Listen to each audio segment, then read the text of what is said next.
அத்தியாயம் 19. பல கனவுகளுடன் கல்யாண மேடை நோக்கி செல்லாவிடனும் தந்தையின் சொல்லுக்கு மறுபேச்சு பேசிவிடாதவளுக்கு அந்த கல்யாணத்தில் அத்தனை விருப்பம் இல்லை. சாதாரண பெண்களைப் போல கட்டியவனிடமாவது சுதந்திர வாழ்க்கையை எதிர்பார்த்து செல்லும் சாதாரண பெண்களைப் போலவே சந்திராவும் கல்யாண வாழ்க்கைக்கு தன்னை தயார்படுத்திக் கொண்டு சென்றாள்.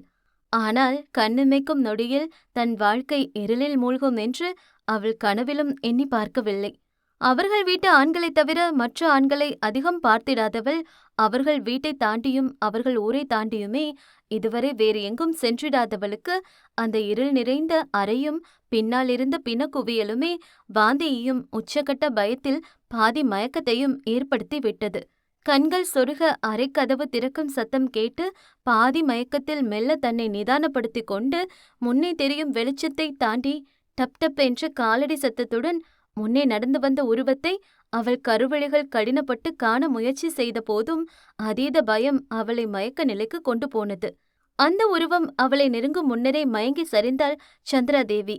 2 மணி நேரங்களுக்கு பிறகு பிரம்மன் செதுக்கி வைத்த அந்த அழகான வதனமெங்கும் வாடிப்போய் கிடக்க மூடிய இமைகளின் நடுவே அவளின் கருவிழிகள் 2ம் மெல்ல அசைந்தபடி கடினப்பட்டு கண்களை திறந்தவளுக்கு ஏனோ தலையில் அப்படி ஒரு வலி. ஹா என ஒற்றை கையால் தலையை பிடித்தபடி எழுந்து அமர்ந்தவளுக்கு முதலில் கண்கள் சற்று மங்கலாக தெரிந்தது. கண்களை அழுத்தி மூடி திறந்தவளுக்கு அப்பொழுதுதான் கண்கள் தெளிவாய் தெரிய மெல்ல அவள் இருக்கும் இடத்தை உற்று கவனித்தாள். அவள் ஒரு பெரிய அறையில், அதுவும் மிகவும் மோசமான நிலையில் இருந்த ஒரு அழுக்கு பிடித்த பெட்டில் படுத்திருப்பது புரிந்தது. அப்பொழுதுதான் சந்திராவிற்கு தான் கடத்தப்பட்டிருக்கிறோம் என்பது புரிந்தது. அவள் கண்கள் அந்த அறையை நோட்டம் விட்டது. இப்பொழுது அவளைத் தவிர அங்கு யாரும் இல்லை என்பது மட்டுமே அவளுக்கிருந்த ஒரே ஆறுதல். படத்திலும் கதைகளிலும் வருவது போல கடத்தப்பட்டால் தப்பித்து செல்லும் ஜான்சி ராணி இல்லை அவள். ஆனால் தப்பிக்க ஒரு வழி கிடைத்தால் அதை பயன்படுத்திக் கொள்ளாத முட்டாளும் இல்லை. அவளுக்கு நன்றாக தெரியும், அவள் தந்தைக்கு எதிரிகள் 1000, அவருடன் நட்பு பாராட்டுவது 10 பேர் என்றால் அவரை தீர்த்து கட்ட நினைப்பவர்கள் 100க்கும் மேல். அதனாலே அந்த வீட்டில் உள்ள அனைவரும் தனியே செல்ல அனுமதி இல்லை. அவள் தந்தை ஒன்றும் நல்லவரோ நியாயஸ்தனோ இல்லை. 1 நம்பர் அயோக்கியன் என்பது ஊரறிந்த ஒன்று. போகும் வழியில் ஒருவன் சாக கிடந்தாலும் அவனிடம் இருக்கும் நகையிலிருந்து 5000 வரை உருவிக்கொண்டு சென்று விடுவார் அம்மையப்பன். அவர் விடும் வட்டி பிசினஸில் வட்டி குட்டி போட்டு பல குடும்பம் ஜட்டி போடக்கூட வழி இல்லாமல் சுற்றி கொண்டிருக்கிறது. அப்படி ஒரு நல்ல மனிதர். அவர் செய்த பாவ கணக்கை எழுதக்கூட பக்கம் பத்தாமல் யமதர்மனும் சித்திரகுப்தனும் குழம்பி போய் கஷ்டம் கஷ்டம் என பித்து பிடித்து பின் அவரின் பாவக்கணக்கை எல்லாம் அவர் பெற்ற புண்ணியவதிகள் கணக்கில் சேர்த்து விட்டார் போல. இருவர் வாழ்விலும் சனி பகவான் சம்மணம் போட்டு அமர்ந்து சன் டிவி பார்க்க துவங்கிவிட்டார்.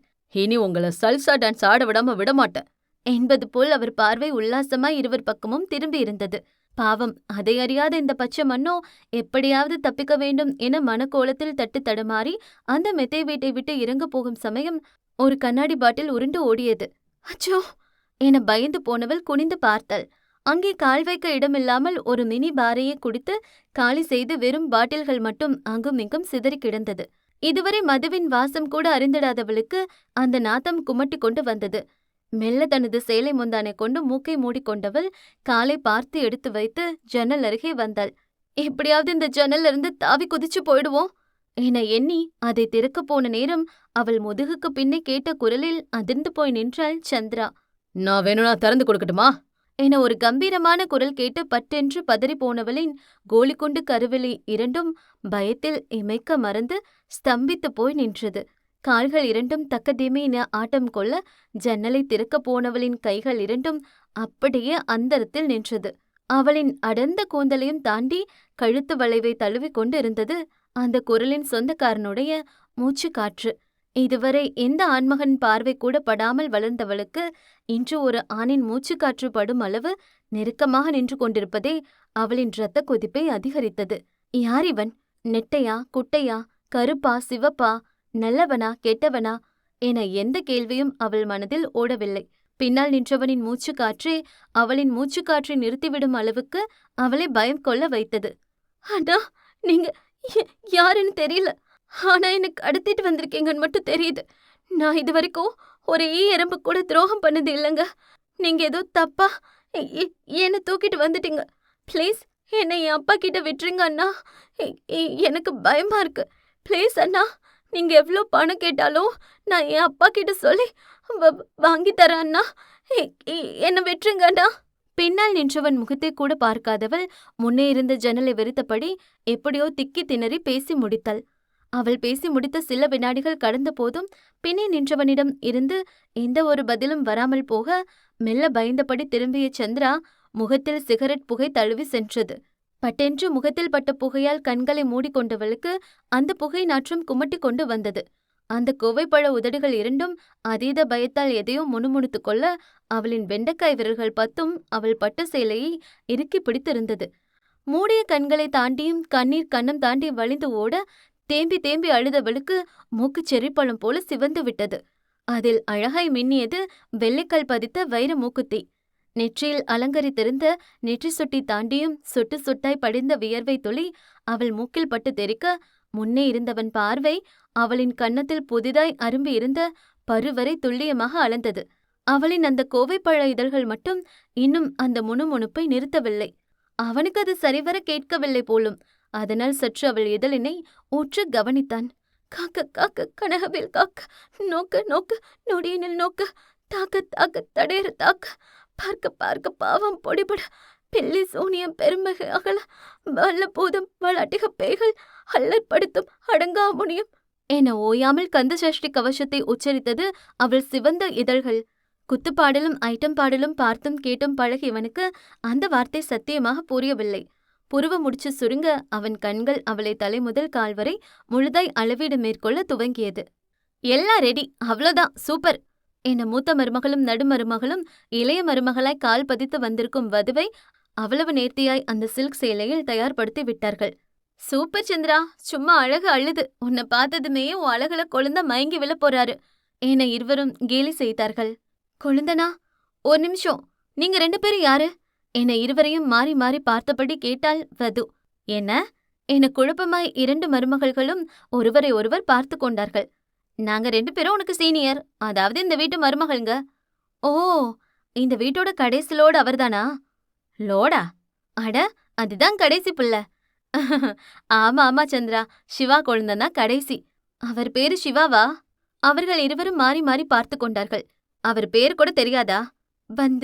முழு பேரும் சிவாதானன்னு கேட்டேன். இல்ல, சிவலிங்கேஸ்வரன், இங்க சிவான்னு கூப்பிடுவாங்க. ஓ என்றவள் இதழ்கள் மெல்ல முணுமுணுத்து கொண்டது. சிவலிங்கேஸ்வரன், லிங்கேஸ்வரன், லிங்கம் என்று. சரி, உங்க பேரு என இருவரையும் மாறி மாறி பார்த்தாள். அவர்கள் கேள்வியாய் பார்ப்பதை அவளால் உணர முடிந்தது. இல்ல, எப்படி கூப்பிடுறது, அதுக்காகத்தான். நான் உங்க 2 பேரையும் அக்கான்னு கூப்பிட்டா கன்ஃபியூஸ் ஆகும்ல. ஆனந்தியும் வைதேகியும் தங்களை அறிமுகப்படுத்தி கொண்டு அவள் கையில் பால் சம்பை வைத்து ஏதோ சொல்ல போன நேரம் பின்னால் சத்தம் கேட்டது. இன்னும் ரெடியாகலையா என்று சத்தம் கேட்டு இவ்வளவு நேரம் புன்னகையுடன் பேசிக் கொண்டிருந்த இருவரின் முகமும் அப்படியே அமைதியானது. முடிஞ்சத என பணிவாக சொன்னார்கள். அவர்கள் முகவாட்டத்தை கண்டு கொண்டபடி வதுவின் கண்கள் இரண்டும் சத்தம் வந்த திசை நோக்கி திரும்பியது. அங்கே மணப்பெண்ணை விட பழமான அலங்காரத்துடன் வைர நகைகள் மின்ன பட்டு சேலையில் திமிராய் நின்ற ரங்கநாயகி கண்கள் இரண்டும் வதுவின் மீது வன்மமாய் படிந்திருந்தது. சீக்கிரம் கூட்டிட்டு போய் விடுங்க, அப்பதான் எனக்கு சிங்கக்குட்டி மாதிரி ஆம்பளை புள்ள வாரிசா கிடைக்கும் என புன்னகையுடன் கூறினாலும் அதற்கு பின் மறைந்திருந்த வன்மம் ஒன்றும் வதுவிற்கு புரியாமல் இல்லை. அதென்ன ஆம்பளை புள்ள? ஏன் பொட்ட பிள்ளைய பெத்தா கள்ளிப்பால் கொடுத்து கொன்னுருவியா? இல்ல நீ சொன்னபடி புள்ள பெத்து போட மட்டும்தான் நான் இங்க வந்திருக்கேனா என கேட்க துடித்த நாக்கு அம்மையப்பன் கூற்று நினைவில் வர அப்படியே தேங்கி நின்றது. அந்த வீட்டை பொறுத்தவரை நீ சந்திராதேவி. அவ அமைதியானவ, பயந்து சுபாவம் உள்ளவ, யார் என்ன சொன்னாலும் எதிர்த்து பேசாதவ. அப்படிதான் நீ நடந்துக்கணும். ஒருவேளை உன்னோட உண்மையான சுயம் வெளியே தெரிஞ்சு யாருக்காவது உன் மேல சந்தேகம் வந்துச்சுன்னா அடுத்த நிமிஷம் இங்க உன் அப்பா அத்த தலை மண்ணுல ஊர்லும். இந்த நினைப்பு எப்பவுமே உன் மனசுல இருக்கணும். ஒழுங்கு அடக்கம் ஒடுக்கமா குடும்பம் நடத்தி என் பேரை காப்பாத்துற வழிய பாரு, இல்லைன்னா உன் அப்பா அத்தாவை உசுரோட பார்க்க முடியாது என அவர் சொன்னது ஞாபகம் வந்தது. அதை எண்ணி பார்த்தவள் பல்லை கடித்து கோபத்தை கட்டுப்படுத்தி கொண்டு கைகளில் பால் சொம்பை எடுத்தாள். பார்த்து நடந்துக்கோ, ஆம்பளைங்க கொஞ்சம் அப்படி இப்படிதான் இருப்பாங்க, கொஞ்சம் இறங்கி கொடு. வலிச்சாலும் முகத்துல காட்டாதடி, போக போக பழகி போயிடும். பொட்டச்சியா பிறந்தா இதெல்லாம் சகஜம், என்ன புரிஞ்சதா? கட்டுனவனை சந்தோஷப்படுத்துற மாதிரி நடந்துக்கோ. என்னடா நாங்க இப்படி சொல்றோம்னு நினைக்காத, ஏன்னா எங்களுக்கும் இதைத்தான் சொன்னாங்க, உனக்கும் இதை சொல்ல சொல்லிதான் அனுப்பிவிட்டாங்க. வேற வழி பாத்துக்கோ என இருவரும் கூற வேண்டியதை கூறி கதவை சாத்திவிட்டு சென்றார்கள். இவ்வளவு நேரம் பிடித்து வைத்த பொறுமை காற்றில் பறக்க மொத்த கோபத்தையும் அடக்க தெரியாதவள் அருகே இருந்த சுவரில் பல்லை கடித்து கோபம் தீரும் வரை கையை மடக்கி குத்தினாள். அவள் கைகளிலிருந்து ரத்தம் சொட்டு சொட்டாய் டைல்ஸ் தரையில் வடிந்தது. அப்பொழுது பாத்ரூம் கதவு திறக்கும் சத்தம் கேட்டு பட்டென்று அருகே இருந்த கண்ணாடி டம்ளரை தட்டிவிட்டு கீழே அமர்ந்து கொண்டவள் அதை எடுப்பது போல ஆக்ஷன் செய்தாள்.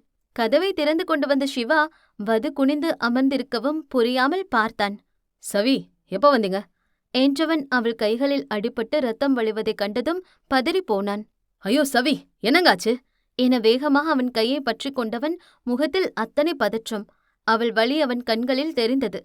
ஆனால் வலியை உணர வேண்டியவள் கண்களோ அவள் கரம் பிடித்தவன் முகத்தை உன்னித்து கவனிக்க துவங்கியிருந்தது. அத்தியாயம் 20. அவன் பதட்டம் கண்டு அவள் இதழில் புன்னகை தானாக சூடிக்கொண்டது. அவள் கண்கள் அவனை அணு அணுவாய் அளவெடுக்க துவங்கியிருந்தது. சிட்டியில் நல்ல முடியை ஸ்டைல் என்ற பெயரில் நாய் பிராண்டி வைத்தது போல 2 பக்கமும் களைத்து விட்டும் உச்சி மண்டையில் மட்டும் ஒரு பிடி முடி விட்டும் பேப்பரில் ஒரு இந்தியா மேப் போட தெரியாத கபோதி தலையில் ஏதோ நான் தான் பெரிய தேசபக்தன் போல நம் நாட்டையெல்லாம் தாண்டி பக்கத்து நாட்டு மேப்பை தலையில் பூரான் விட்டு சுற்று கொண்டிருப்பதை பார்த்து பழகியவளுக்கு சிவாவின் நெற்றியை மறித்து செல்லும் அந்த கற்றை கூந்தல் அவனை அழகனாய் காட்டியது போல உணர்ந்தாள். இடது கண்ணில் அழகாய் ஒரு மச்சம் அவன் கருப்பு நிறத்தையும் தாண்டியும் பிரதிபலித்தது. நெற்றியில் ஒரு சிறிய பட்டை. பெரிய சாமி பக்தன் என்று எண்ணிக்கொண்டாள். கழுத்தில் ருத்ராட்ச கோட்டை. சிவன் பக்தன் என்று எண்ண வைத்தது. கைகள் 2ம் முறுக்கேறி அந்த சட்டைக்குள் அடங்க மறுத்து திமிரிக் கொண்டிருந்தது. அவள் பார்க்காத ஆண்கள் இல்லை. 6 முதல் 8 பேக் வரை வைத்த ஆண்களையெல்லாம் ஜிம் செல்லும்போது கடந்து வந்தவள். திறந்திருந்த மேல் பட்டனை தாண்டி அவன் நெஞ்சம் முடிவரை பார்த்து விட்டாள். அனைத்தையும் தாண்டி அடிக்கொரு முறை அவன் சிந்தும் ஒரு அழகான மெல்லிய புன்னகை கண்டு பா என திரும்பிக் கொண்டாள். ஐயோ, ஏதோ பண்றானே, அடியே வது, இம்ப்ரெஸ் ஆயிராத, இது நிரந்தரம்ல, நம்ம ஃபாரின் போணும், விழுந்துராதடி என புலம்பிக் கொண்டாள். எங்க ரத்தம் அதிகமா போற மாதிரி இருக்குங்க, வாங்க ஹாஸ்பிட்டல் போலாம். சிவா முகமெங்கும் பதட்டத்துடன் அழைத்தான். வது முகத்தில் துளியும் பதட்டமோ வலியோ காட்டிக்கொள்ளவில்லை. சின்ன அடிதான் ஃப்ரூட், பிரச்சனை இல்ல. சின்ன அடியா? என்னங்க பேசுறீங்க? ரத்தம் அதிகமா போகுது. கூல், மெடிக்கல் கிட் இருக்கா? இருந்தா எடுத்து கொடுங்க. இல்லங்க, ஹாஸ்பிட்டல் போலாம். இல்ல, நான் பாத்துக்கிறேன், எடுத்துட்டு வாங்க. சிவாவுக்கு ஆச்சரியமாக இருந்தது. அவன் பார்த்தவரை ஒரு சாதாரண காயத்துக்கு கூச்சலிட்டு ஊரை கூட்டிவிடும் பெண்களுக்கு மத்தியில் இப்படி ரத்தம் வடியும் போதும் முகத்தில் துளி வலியையும் பிரதிபலிக்காமல் எப்படி இருக்கிறாள்? அவன் அறிந்தவரை அவன் கேள்விப்பட்டது சந்திராதேவி மிகவும் பயந்த சுபாவம் கொண்டவள், பயந்து நடுங்குபவள் என்றுதானே. ஆனால் இவளின் நடவடிக்கை அதற்கு நேரெதிராய் இருப்பதைக் கண்டு சற்று குழப்பத்துடன் மெடிக்கல் கிட்டை எடுத்து வந்து அவள் கையில் கொடுத்தான். இல்ல ஃப்ரூட், முதல்ல பிளட்டை தொடக்க காட்டன் வேணும், அப்புறம் நான் சொல்ற இன்ஜெக்ஷன் வேணும் என ஒவ்வொன்றாய் சொல்லிக் கொண்டே போக சிவாவும் அதை அவன் போனில் ரெக்கார்ட் செய்து கொண்டவன் வேகமாக மெடிக்கல் சென்று அதை வாங்கி வந்து அவளிடம் நீட்டினான். அவள் சுத்தம் செய்யும் விதத்தை கண்ணிமைக்காமல் பார்த்து கொண்டிருந்த சிவாவுக்கு நொடிக்கு நொடி அவள் புரியாத புதிராய் மாறிக்கொண்டிருந்தாள். அவ்வளவுதான், இந்த இன்ஜெக்ஷனை போட்டா முடிஞ்சது என்றவள் இன்ஜெக்ஷனில் மருந்தை ஏற்றினாள். ஏங்க, இதெல்லாம் நம்ம போடக்கூடாது, நர்ஸ் டாக்டர் மட்டும்தான் போடணும். சொன்னா கேளுங்க, பிரச்சனை ஆயிட போகுது. அட, அதெல்லாம் ஒன்னும் ஆகாது என்றவள் சரியாக நரம்பு இருக்கும் இடத்தை பார்த்து ஒரு துணியை இறுக்க கட்டி கொண்டவள் ஊசியை செலுத்தி அதை ஓரம் எடுத்து வைத்தாள். அவ்வளவுதான், முடிஞ்சது. நீங்க டீச்சர் ட்ரைனிங் படிச்சதா தானே கேள்விப்பட்டேன், ஆனா நீங்க பண்றத பார்த்தா அப்படி தெரியலையே என அவன் சரியாக கவனித்து கேட்டான். இவ்வளவு நேரம் அதை மறந்தே போனாள் வது. மிஸ்டர் லிங்கம், சொல்லுங்க சவி. நம்ம படிச்சதை மட்டும்தான் தெரிஞ்சுக்கணும்னு எந்த அவசியம் இல்ல. இதெல்லாம் எல்லாரும் தெரிஞ்சுக்க வேண்டியது, அதுவும் பொண்ணுங்க. அப்பதான் குழந்தைக்கு அடிபட்டா அவங்க அதுக்கு மருந்து போட முடியும். அதனால தெரிஞ்சு வச்சுக்கிட்டேன். இதுல என்ன லிங்கம்ஜி தப்பு? சிவா அவளையே கண்ணிமைக்காமல் பார்த்தான். என்ன லிங்கம்ஜி, இதுக்கு முன்னாடி பொண்ணுங்களை பார்த்ததில்லையா? அவன் ஏதோ சொல்ல வந்தான். ஆனால் முந்திக் கொண்டு அதற்கும் அவளே பதில் சொன்னாள். தெரியும், இவ்ளோ அழகா பார்த்ததில்லன்னு சொல்ல போறீங்க அதானே? அவன் இல்லை என்பது போல தலையாட்டினான். என்ன, அப்பன்னு அழகில்லையா? கண்களை சிமிட்டியபடி கேட்டாள் வது. அவன் அதற்கும் சிரித்தான். என்ன மிஸ்டர் லிங்கம்ஜி, எதுக்கெடுத்தாலும் சிரிப்பு தானா? பதில சொல்லு மேன். நான் இதுக்கு முன்னாடி உங்களை விட அழகா எத்தனையோ பொண்ணுங்களை பார்த்திருக்கேன். அப்படியா? அப்போ உங்க அழகிங்க லிஸ்ட்ல நான் எத்தனையாவது? கடைசிக்கு முன்னாடி என அவன் கொண்டு வந்த பாலினை கிளாஸில் ஊற்றி அதை அவள் முன்னே நீட்டியவன், நான் ஊட்டி விடட்டுமாங்க என புன்னகையுடன் கேட்டான். இன்னொரு கை நல்லாதானே இருக்கு, நானே குடிப்பேன் என இன்னொரு கையால் அதை வாங்கி கொண்டாள் வது. அதென்ன கடைசிக்கு முன்னாடி? என பெட்டில் கால்களை மடக்கி அவனுக்கு நேரெதிரே அமர்ந்தபடி கேட்டாள். எனக்கு என் அம்மா தான் முதல் அழகு. வது பட்டென்று அவனை நிமிர்ந்து பார்த்தாள். என்னை இம்ப்ரெஸ் பண்ண அதாவது ரூட் விட ட்ரை பண்றீங்களா லிங்கம்ஜி? ரெண்டாவது என் அக்கா. அக்காவா? என்னை விட 2 வயசு பெரியவங்க. ஓ, அப்புறம் இப்போ உங்க அக்கா எங்க, என்ன பண்றாங்க? அவங்க பெல்ல, அவங்க இறந்து பல வருஷம் ஆச்சு. சிறு வலி மிகுந்த புன்னகையுடன் சொன்னான். வது கண்களில் ஏதோ சொல்ல முடியாத உணர்வுடன் அவனை கண்டாள். அப்புறம் என் சீனி பட்டாசு, அவங்கள பார்த்ததும் தோணுச்சு அவங்க எனக்காக பிறந்தவங்கன்னு. யாருக்காகவும் எதுக்காகவும் அவங்கள விட்டு கொடுக்க கூடாதுன்னு தோணுச்சு. அவங்க தான் எனக்கு பேரழகி. ஏனோ அந்த சீனி பட்டாசு மேல் அவளுக்கு சிறு பொறாமை உருவானது. எனக்கு தூக்க வருது, நான் தூங்க போறேன் என முகத்தை உர்ரென்று வைத்து கொண்டவள் ஒரு ஓரமாய் முதுகை காட்டியபடி படுத்து கொண்டாள். பேரப்பாரு, சீனி பட்டாசு நாட்டாம சின்ராசுன்னு. யாரு கேட்டா இப்போ? இப்படி பல்ல இழிச்சிட்டு சுத்துறவன் எதுக்கு இன்னொரு பொண்ணு கல்யாணம் பண்ணும்? ச்சே, கொஞ்ச நேரத்துல இவனை நல்லவன் நினைச்சோம். தப்பு, எல்லாரும் ஒரே மாதிரிதான், திருட்டு பசங்க என முனகிக் கொண்டே படுத்தவளின் முதுகை வெறித்தவன் புன்னகையுடன் ஒரு தலையணை எடுத்துக்கொண்டு கீழே உறங்க போனான். ஹலோ மேன், என்ன பண்ற? இதுக்கு இப்ப கீழே தூங்க போற? இல்ல, நீங்க. எனக்கே என் மேல் நம்பிக்கை இருக்கு. என் பக்கத்துல ஷாருக் ரித்திக் ரோஷன் படுத்திருந்தா கூட கட்டுக்கோப்பாதான் இருப்பா அந்த வது என்றவள் பின் பல்லை கடித்து, இல்ல சந்திரா என்றாள். அப்ப நான் மேல படுத்துக்குவாங்க. உனக்கு பயம் இல்லைன்னா படுத்துக்கோ, எனக்கு என் மேல நம்பிக்கை இருக்குப்பா என 2 தலையணை எடுத்து இருவருக்கும் நடுவே வைத்தாள். இதை தாண்டி வரக்கூடாது சொல்லிட்டேன் என்றபடி மீண்டும் முதுக காட்டி படுத்து கொண்டாள். சிறு புன்னகையுடன் அவள் முதுகை வெறுத்தபடி சிவாவும் மெத்தையில் படுத்து கொண்டான். என் முதுகுல என்ன ரெக்கார்ட் டான்ஸ் ஓடுதா? அந்த பக்கம் திரும்பி படுங்க ஜி என்று வாய்ஸ் ஓவர் கொடுத்தாள். அதிகாலை நேரம் சூரிய பகவான் ஆட்சி மெல்ல பூமியில் துவங்கியது. எப்பொழுதும் அதிகாலை எழும் பழக்கம் கொண்ட சிவாவுக்கு வழக்கம் போல இன்றும் முழிப்பு தட்டியது. ஆனால் வழக்கம் போல இல்லாத ஏதோ ஒரு புதுவிதமான உணர்வு. இது உண்மைதானா என சிவா குனிந்து பார்த்தான். இரவு அந்த பேச்சு பேசியவள் ஏதோ டெலிபியரை கட்டிக்கொண்டு உறங்குவது போல அவ்வளவு இறுக்கமாய் சிவாவை கட்டி அணைத்து உறங்கிக் கொண்டிருந்தாள். அவள் உறங்குவதே ஒரு தினிசாய் இருந்தது. அவளின் ஒரு காலை அவன் மீது தூக்கி போட்டு அவளின் ஒரு கை அவனை கட்டி அணைத்திருக்க, இன்னொரு கரம் அவன் சட்டையை இறுக்கி பிடித்து அவன் மார்பில் குழந்தை போல உதட்டின் ஓரம் சல்வாய் வடிய உறங்கிக் கொண்டிருந்தாள் அவன் தேவதை. இதுவரை சேலை அணிந்து பழக்கம் கொள்ளாதவளுக்கு பாவம் இரவு ஆடையைப் போல் அல்ல சேலை என்பது தெரியாமல் போனது. கீழே அவளது சேலை முட்டி வரை ஏறியிருக்க அவள் பளிச்சென்று 2 கால்களும் கண்களை கவர்ந்தது. அதைவிட மோசம், எக்குத்தப்பாய் கழுத்துக்கு கீழே கலைந்து கிடந்து சேலை என்னை பாரென்றது. மெல்ல அவள் சேலையை சரி செய்து விட்டவனின் கண்கள் ஒரு நொடி கூட தவறாய் அவள் மீது விழவில்லை. அவன் உடல் சூடு அவளுக்கு இதமாய் இருந்ததோ என்னவோ, இன்னும் அவனை இறுக்கி அணைத்தபடி அவன் மீது ஏறி படுத்து விட்டாள் மகராசி.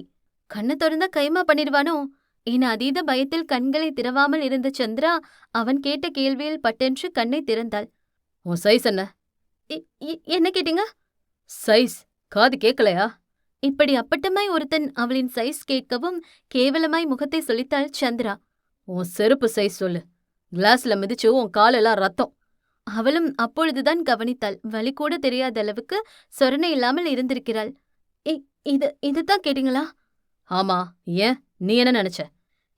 இல்ல, வந்து ஓ ஏன் அவளை ஒரு மார்க்கமாய் பார்த்தான் குரு. நீ நினைச்சது சரிதான், அந்த சைஸும் தான் வேணும். என்ன என இம்முறை உண்மையான பயம் எட்டி பார்த்தது அவளுக்கு. அட, ட்ரெஸ் எடுக்கதான். இதே ட்ரெஸ் எத்தனை நாள் போட்டிருக்க முடியும்? வேற ட்ரெஸ் எடுக்க வேண்டாமா? இல்லங்க, அதெல்லாம் வேண்டாம், என்ன விட்டுருங்கண்ணா, நான் என் அப்பா கிட்ட போகணும் பயத்துடன் சொன்னாள். அவன் கைகள் 2ம் அவளை தொடுவது போல சென்றது. இன்னொரு முறை அண்ணான்னு சொன்னன்னு வை. ரேப் பத்தி கேள்விப்பட்டிருக்கியா? சந்திரா பயத்துடன் முழித்தாள். அது இங்க நடக்கும், புரியுதா? இப்ப அண்ணா சொல்லுவியா? அவள் இல்லை என்பது போல தலையாட்டினாள். நான் எனக்கு சொந்தம் இல்லாத கண்டு கூட மாட்டேன். ஆனா என்னோட பொருளை எவனுக்கும் விட்டு கொடுக்கவே மாட்டேன். நீ என்னோட ப்ராப்பர்ட்டி. உனக்கு நல்லதோ கெட்டதோ அது என்னாலதான் நடக்கணும். என்னென்னமோ சொல்றீங்க, ப்ளீஸ் என்ன விட்டுருங்க, எனக்கு ஒன்னும் புரியல. நீ எனக்கு நிறைய பண்ணிட்ட, அதெல்லாம் உனக்கு அணு அணுவா திருப்பி கொடுக்க போறேன் செல்லம். நீ கேள்விப்பட்டதில்லையா, பலி கொடுக்க போற ஆட்ட கொலு கொலுன்னு அடிபடாம வளர்ப்பாங்கன்னு? அந்த மாதிரிதான் இப்ப நீயும் ஒரு சின்ன சேதாரம் கூட இல்லாம உன்னை பாத்துக்க போற. அப்புறம் என்றவன் சிரித்தபடியே கைகளை விரித்து ஆடத் துவங்கி விட்டான். ஒருவேளை பைத்தியமாய்வ என்பது போலத்தான் அவனை பார்த்து கொண்டிருந்தாள் சந்திரா. அவன் செயல் அனைத்தும் அப்படித்தான் தெரிந்தது அவளுக்கு. அந்த கண்ணாடி பாட்டில் உடைந்து அவன் காலில் குத்தி ரத்தம் வருவது கூட தெரியாமல் மெய் மறந்து குத்து குத்து என்று குத்து டான்ஸ் ஆடிக்கொண்டிருந்தான் அந்த குரு. அத்தியாயம் 21. சிவா சிறு புன்னகையுடன் மனைவி படுத்திருக்கும் கோலத்தை கண்டவன் மெல்ல அவளை தூக்கம் கலையா வண்ணம் படுக்க வைத்துவிட்டு எழுந்து சென்றவன் குளித்து முடித்து எப்பொழுதும் போல அதிகாலையில் வழிபாடு செய்ய துவங்கிவிட்டான். வதுவிற்கு அதிகாலை என்பதே 9 மணிதான். கல்லூரிக்கு கூட அறக்க பறக்க சென்று ஒவ்வொரு ஆசிரியரிடமும் வாங்கி கட்டிக்கொள்ளாமல் அவள் நாள் ஓடியதே இல்லை. அப்படி உறங்கிய பழக்கப்பட்டவளுக்கு அவள் தூங்கும் பொழுது எந்த ஒரு சத்தமும் கேட்டால் வெறியாகி விடுவாள். ஒருமுறை அவர்கள் வீட்டு பக்கத்தில் ஒரு கல்யாண வைபோகம் என்பதால் அதிகாலை பாட்டு போட்டு விட்டார்கள். அவ்வளவுதான். வெறியானவள் அரைக்கால் டவுசரும் பனியனுடன் நேராக சண்டைக்கு சென்று கல்யாண வீட்டை ஒரு வழி செய்து விட்டாள். சிவா மந்திரம் உச்சரித்து கொண்டு பிரார்த்தனை செய்வதுதான் வழக்கம். அதேபோல் இன்றும் சிவனின் நாமம் தன்னை சத்தமாய் உச்சரித்து கொண்டிருந்தான். அந்த சத்தம் கேட்டு படுத்திருந்தவள் அப்படியே டிக்கியை மேலே தூக்கியபடி குப்புற படுத்துக்கொண்டு தலைக்காணியை காதில் வைத்து அடைத்து கொண்டாள். எவன்டா அது காலையிலே ஒப்பாரி வைக்கிறது? நிம்மதியா தூங்க கூட விடமாட்டானுங்க. ச்சே என்றபடி எழுந்தவள் அவள் இருக்கும் நிலையை கண்டாள். அச்சோ, என்னது ஷகிலா பட போஸ்டர் மாதிரி இம்பிட்டு கிளாமரா போஸ்ட் கொடுத்து கிடக்குறோம். இந்த நிலைமையில அவன் பார்த்திருந்தா என்ன ஆயிருக்கும்? சேலை கட்டிட்டு தூங்குறதுல இம்பிட்டு விஷயம் இருக்கா? எங்க அந்த போஸ்ட் மரத்தை காணோம்? ஒருவேளை நமக்கு முன்னாடி எந்திரிச்சு போயிருந்தா நம்ம இருந்த அலங்கோலத்தை பார்த்திருப்பானோ என தனக்கு தானே கேட்டுக்கொண்டாள். இல்ல இருக்காது. பாவம், புள்ளைக்கு எங்க தெரிய போகுது? இவ தூங்குனதே அவன் மேல தானே. மீண்டும் அவளுக்கு அந்த சத்தம் கேட்டது. குப்பம் அவனே, எவன்டா இது நம்ம தூக்கத்தை அலார வச்ச மாதிரி ஒப்பாரி வச்சு கெடுக்கிறது என வாரி சுருட்டு கொண்டு எழுந்தவள் அதை சேலை மாதிரி அணிய சொன்னால் சல்வார் மாதிரி கழுத்தில் மாலையாக சுற்றி கொண்டு சத்தம் வந்த திசையை பார்த்தாள்.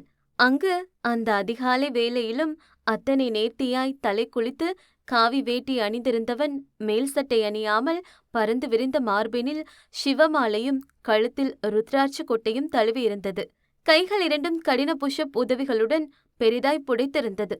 நிமிர்ந்து அமர்ந்திருந்ததனால் விரிந்த மார்பும் மூடிய கண்களும் சாந்தமே வடிவாய் முகமும் மந்திரங்களை உச்சரித்தபடி இருந்த அவன் உதடுகளும் என அவனை வசவு பாட வந்தவள் அவனிடம் வசமாகி கழுத்திலிருந்து தாலியை வாயில் கடித்தபடி என்று பெருமூச்சு விட்டாள். எவன்டா இவ? 4 மணிக்கு எவனாவது சாமி கும்பிடுவானா? சாமி என்ன டைம் டேபிள போட்டு கொடுத்திருக்காரு. தூக்கம் போச்சே என பெருமூச்சு விட்டு திரும்பும் நேரம் அவள் முதுகுக்கு பின்னே சத்தம் கேட்டது. பரவாயில்லையே, எந்திரிச்சிட்டிங்க, உங்க வீட்டுல சொன்ன மாதிரியே என்று சத்தம் கேட்டு நகரவிருந்த கால்கள் பிரேக் அடித்தது போல நின்றது. என்ன சொன்னாங்க எங்க வீட்ல? நீங்க காலையில எழுந்து குளிச்சுட்டு சாமி கும்பிட்டுட்டு தான் மத்த வேலை செய்வீங்கன்னு, காலையில 4 மணிக்கு எந்திரிச்சிருவீங்கன்னு சொன்னாங்க. சிவா சிறு புன்னகையுடன் சொன்னான். ஓ, யார் இத சொன்னாங்க? புன்னகையுடன் கேட்டாலும் அவளிடத்தில் அவ்வளவு எரிச்சல். வேற யாரு? உங்க அம்மாதான். ஓஹோ, நீங்க குளிக்க போறீங்கன்னு நினைக்கிறேன், அதனால நானே ஹீட்டர் போட்டு வச்சுட்டேங்க என பாத்ரூம் நோக்கி கை காட்டினான். விட்டா இவனை குளிக்க வச்சிருவான் போலையே என பாதி தூக்க கலக்கத்துடன் அவள் மீண்டும் படுக்கை பக்கம் சென்றாள். டவல் கூட எடுத்து வச்சுட்டேன். அப்புறம் நீங்க சீகக்காய் போட்டுதான் தலை குளிப்பீங்கன்னு சொன்னாங்க, அதனால வடி தண்ணியில சீக்காய் கலந்து வச்சிருக்கேங்க. வதுவுக்கு நன்றாக புரிந்தது, நிச்சயம் அவளை குளிக்க விடாமல் விடமாட்டான் என்று. வந்துங்க என்று மீண்டும் அவன் எதையோ சொல்ல வந்தான். ஐயோ, ட்ரெஸ் எடுக்க தாங்க போறேன் என கையெடுத்து கும்பிட்டவள் கைக்கு வந்த ஏதோ ஒன்றை எடுத்துக்கொண்டு குளிக்க ஓடிவிட்டாள். ஐயோ கடவுளே, நான் 3 நாளைக்கு ஒருக்கா குளிக்கிறவ, என்னை போய் காலையில அதுவும் 4 மணிக்கு குளிக்க வைக்கிறானே, கிராதகா என திட்டிக் கொண்டவள் பச்சை தண்ணியில் சுண்டு விரலை விட்டு பார்த்தாள். அதுவோ ஜில்லென்று இருந்தது. ஐயோ அம்மா, ஆத்தே, இந்த குளிர்ல ஹீட்டர் போட்டு குளிச்சா கூட ஜன்னி வந்துருண்டா. இந்த வதுவாவது குளிக்கிறதாவது யாருக்கிட்ட என பல்லை விளக்கி மூஞ்சியை மட்டும் கழுவிக்கொண்டு சொட்டு தண்ணி எடுத்து தலையில் விட்டு அதை அப்படியே தலை குளித்தது போல துண்டால் சுற்றி கொண்டே போட்டு கொண்டாள். இந்த குளிர்ல என்னால குளிக்க முடியாதுப்பா என குளிக்காமல் சுடியை மட்டும் மாட்டிக்கொண்டவள் ஏதோ குளித்து முடித்தவள் போல பாவலா காட்டிக்கொண்டு வெளியே வந்தாள். அதுக்குள்ள குளிச்சிட்டீங்களா? சத்தமே கேட்கல என்பது போல பார்த்தவன் அவள் முன்னே சூடான பால் கப்பினை நீட்டினான். இவ ஒருத்த அம்புட்டையை நோட் பண்ணுவான் போல என்பது போல் அவன் நீட்டிய பால் கப்பினையும் அவனையும் மாறி மாறி பார்த்தாள். யார் போட்டா? நீங்களா? ஆமாங்க.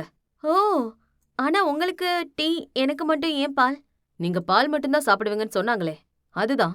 மீண்டும் ஓ கொட்டினாள். இன்னும் என்ன கருமத்தெல்லாம் சொல்லி தொலைச்சு வச்சிருக்காங்கன்னு தெரியலையே. எனக்கு பாலை பார்த்தாவே பிடிக்காது. இப்ப இதை எப்படி குடிக்கிறது? என கடுப்பா இருந்தாலும் அவன் முன்னே சிரித்தபடி வாங்கிக் கொண்டவள் பால்கனி பக்கம் சென்றாள். அதிகாலை நேரம் என்பதால் இன்னும் இருட்டாகவே காணப்பட்டாலும் அங்கு சுற்றியிருந்த வீடுகள் அனைத்திலும் வெளிச்சம் தெரிந்தது. இதென்ன, எல்லா வீட்லயும் லைட் எரியுது? இங்க எல்லாரும் சீக்கிரம் எந்திரிச்சிருவாங்க. ஏன் உங்களுக்கு தெரியாதா? நீங்க கிராமத்துல வளர்ந்தவங்க தானே? அவளிடம் சற்று இடைவெளி விட்டு இன்றபடி சொன்னான். ஆ, ஆமா ஆமா, நான் சிட்டி போனேன்னு இவனுக்கு என்னது தெரிய போகுது. ஆமா, வேற என்ன சொன்னாங்க அவங்க என்ன பத்தி? மொத்தமாக தெரிந்து கொண்டால் தானே அவளுக்கு வசதியாக இருக்கும். ஏன், உங்களை பத்தி உங்களுக்கு தெரியாதா என்ன? மிக தெளிவாய் கேள்வி கேட்பவனிடம் எப்படி சொல்வது நான் அவள் இல்லை என்று? இல்ல, எங்க வீட்ல உள்ளவங்க என்ன பத்தி எவ்வளவு புரிஞ்சு வச்சிருக்காங்கன்னு தெரிஞ்சுக்கலாம்ல, அதான் கேட்டேன். சொல்ல விருப்பம் இல்லைன்னா பரவாயில்ல. உங்களுக்கு தாவணி பாவடையும் சேலையும் தவிர வேற எந்த ட்ரெஸ்ஸும் பிடிக்காது, முக்கியமா மாடர்ன் ட்ரெஸ். பாலை வாயில் வைக்க போனவள் பட்டென்று அதை துப்பிவிட்டு அவன் பக்கம் திரும்பி பார்த்தாள். அப்படியா? வேற? காலையில 4 மணிக்கு எந்திரிச்சு தலை குளிச்சு சாமி கும்பிட்டு காலையில வாசல் தெளிச்சு கோலம் போட்டு எல்லாருக்கும் டீ போட்டு எழுப்பி வர்றவங்களே நீங்க தான் சொன்னாங்க. உங்களுக்கு பால் மட்டும்தான் பிடிக்கும், டீ காஃபி குடிக்க மாட்டீங்களாம். கறி மீனுன்னு எதுவும் சாப்பிட மாட்டீங்க, சுத்த சைவம்னு சொன்னாங்க. டெய்லியும் தலைக்கு எண்ணெய் வைப்பீங்க, சீகக்காய் போட்டு தான் குளிப்பீங்க. அப்புறம் இன்னும் சொன்னாங்க. பதுவோ வாயை பிளந்தபடி ஆ என்று பார்த்து கொண்டிருந்தாள். உள்ளே சென்று குடித்தனம் செய்தாலும் ஆச்சரியம் இல்லை. அவன் கூறிய ஒவ்வொன்றும் அவள் தலையில் இடியை இறக்கியது போல இருந்தாலும் அந்த நான்வெஜ் சாப்பிட மாட்டா, சைவம் மட்டும்தான் என்ற வார்த்தை கேட்டு அவளுக்கு நெஞ்சு வலியே வருவது போல இருந்தது. அட பாவிங்களா, நான் சைவமா? இரத்த கண்ணீர் வருவது போல இருந்தது. வதுவிற்கு 3 நேரமும் அசைவம் இல்லாமல் ஒரு பொட்டு உணவு கூட உள்ளே இறங்காது. அசைவம் அவள் உயிர் மூச்சு. காலையில் உண்ணும் இட்லி பாயாவிலிருந்து நைட்டு சாப்பிடும் சட்னியில் கூட சிக்கன் சட்னி வேண்டும் என்று அடம் பிடிப்பவள். அப்படி இருப்பவளை சைவமாக்கி சாவடிக்க பார்க்கிறார்களே என கண்களை விரித்தபடி மறுபடியும் கேட்டாள். என்ன சைவம்னு சொன்னாங்களா? ஆமா, ஏன் நீங்க சைவம் தானே? அவள் நினைவில் தாய் தந்தை முகம் வந்து போக பல்லை கடித்து கொண்டாள். ஆமா ஆமா, சைவந்தான் என ஒவ்வொரு வார்த்தையாய் கூறியவள் மனதில் திட்டிக் கொண்டாள். யோ அம்மையப்பா, இதுக்கெல்லாம் சேர்த்து உன்னை சொங்கியப்ப நான் மாத்தல, நான் வது இல்ல என சாபமிடவும் தவறவில்லை. அந்த சாப்பாட்டு மேடையில் அதே கல்யாண கோலத்தில் உச்சக்கட்ட பயத்துடன் அமர்ந்திருந்தாள் சந்திரா. அவள் முன்னே நடப்பது, பறப்பது, ஊர்வது என அனைத்துமே இருந்தது. நான்வெஜ் ஐட்டம் அனைத்தும் அங்கு விதவிதமாய் அடுக்கப்பட்டிருந்தது. அதை பார்க்கும்போதே அவளுக்கு குமட்டி கொண்டு வந்தது. சிறுவயது முதலே நான்வெஜ் பக்கம் கூட சென்றிடாதவள் சந்திரா. பருப்பு சாதம், ரசம் சாதம் என்றே சாப்பிட்டு பழக்கப்பட்டவளுக்கு நான்வெஜ் ஸ்மெல் வந்தால் கூட குமட்டிவிடும். அப்படி இருக்கையில் அவள் முன்னே இப்படி அனைத்துமே அடுக்கப்பட்டிருக்க இன்னும் சற்று நேரத்தில் நிச்சயம் வாந்தி எடுத்துவிடும் நிலையில் மூக்கை மூடி அமர்ந்திருந்தாள். அவளை சுற்றி 10க்கும் மேல் தாடியும் மீசையுமாய் ஏதோ தீவிரவாதிகள் போல நின்ற பயில்வான்களைக் கண்டு இன்னொரு பக்கம் பீதியில் வயிற்றை கலக்கியது அவளுக்கு. இவனுங்கெல்லாம் ஷேவ் பண்ண கூடவா காசு இல்லாம சுத்திட்டு இருக்காங்க? என்ன நடக்கிறது என ஒன்றும் புரியாமல் அமர்ந்திருந்தவள் டப் டப் என்ற காலடி சத்தம் கேட்டு திரும்பி பார்த்தாள். அங்கே கருப்பு சட்டையை மடக்கி விட்டபடி வந்த குருவை கண்டு அவளை அறியாமல் அவள் கால்கள் எழுந்து நின்றது. அட மேடம், உட்காருங்க. அப்புறம் சாப்பிடுவோமா? நானே பரிமாறேன் என தலைவாழை இலை போட்டு அங்கிருந்த உணவுகள் அனைத்தையும் எடுத்து வைத்தான் அவளுக்கு. ஒன்னு கூட விடாம சாப்பிடணும். இல்ல இல்ல வேணாம் என சந்திரா திக்கி திக்கி சொன்னாள். அட என்னம்மா நீ? இந்த குரு முதல்ல பரிமாறுறேனே, அது உனக்கு தான், சாப்பிடு. சந்திரா பயத்துடன் வேண்டாம் என்று தலையாட்டினாள். இன்னைக்கு நான் நல்ல மூட்ல இருக்கேன், அதனால சாப்பிடு. இல்ல இல்ல, நான் இதெல்லாம் சாப்பிட மாட்டேன் என பயத்தில் தொண்டை குழியில் வார்த்தை கூட வர மறுத்தது அவளுக்கு. குருவிடம் இவ்வளவு நேரம் இருந்த இலகுத்தன்மை மறைய அமைதியாக கைகளை மார்புக்கு குறுக்கே கட்டிக்கொண்டவன் அவளை உற்று பார்த்தான். இப்ப நீ சாப்பிடணும் என அழுத்தமாக கூறினான். நான் அசைவம் சாப்பிட மாட்டேங்க என்றவளுக்கு பாவம் கண்கள் கூட கலங்கிவிட்டது. அப்போ இவ்ளோ ரெடி பண்ணி வச்சிருக்க நான் என்ன சொம்பையா? இல்ல பைத்தியக்காரன் எழுதியிருக்கா? இப்ப நீ சாப்பிடாம இங்க இருந்து எந்திரிக்க முடியாது. குரு, அந்த பொண்ணுதான் சொல்லுதல வேண்டாம்னு என்றவன் நண்பன் காசி கூட அவளுக்காக பரிந்து பேசினான். உன் வேலை இதை பாத்துக்கிட்டு கம்முன்னு அங்கிட்டு போய் நில்லு, இல்லன்னா அறுத்து போட்டு போயிட்டே இருப்பேன். அவ்வளவுதான், அமைதியாகிவிட்டான் காசி. சொன்னால் புரிந்து கொள்பவனா இவன்? மவளே, இப்போ மட்டும் நீ சாப்பிடல, செத்தடி. சாப்பிடு, சாப்பிடுன்னு சொன்ன. பாவம் சந்திரா உச்சக்கட்ட பயத்தில் நடுங்கிய கைகளை அழுத்தி பிடித்து தலையை குனிந்து கொண்டு அமர்ந்திருந்தவள் கண்ணீர் சொட்டு சொட்டாக அவள் சேலையை நனைத்து கொண்டு இருந்தது. இன்னைக்கு கதை உங்களுக்கு ரொம்ப பிடிச்சிருக்கும்னு நம்புறேன். கதை பற்றின கருத்துக்களை கமெண்ட் செக்ஷன்ல பதிவிடுங்க. அப்படியே வீடியோவை லைக் பண்ணி உங்களோட ஃப்ரெண்ட்ஸ் அண்ட் ஃபேமிலிக்கும் ஷேர் பண்ணுங்க. இந்த கதையோட தொடர்ச்சி அடுத்த வீடியோல வரும். அது வரைக்கும் உங்களிடமிருந்து விடைபெறுவது நான் உங்கள் ஆர்ஜே மோனிகா.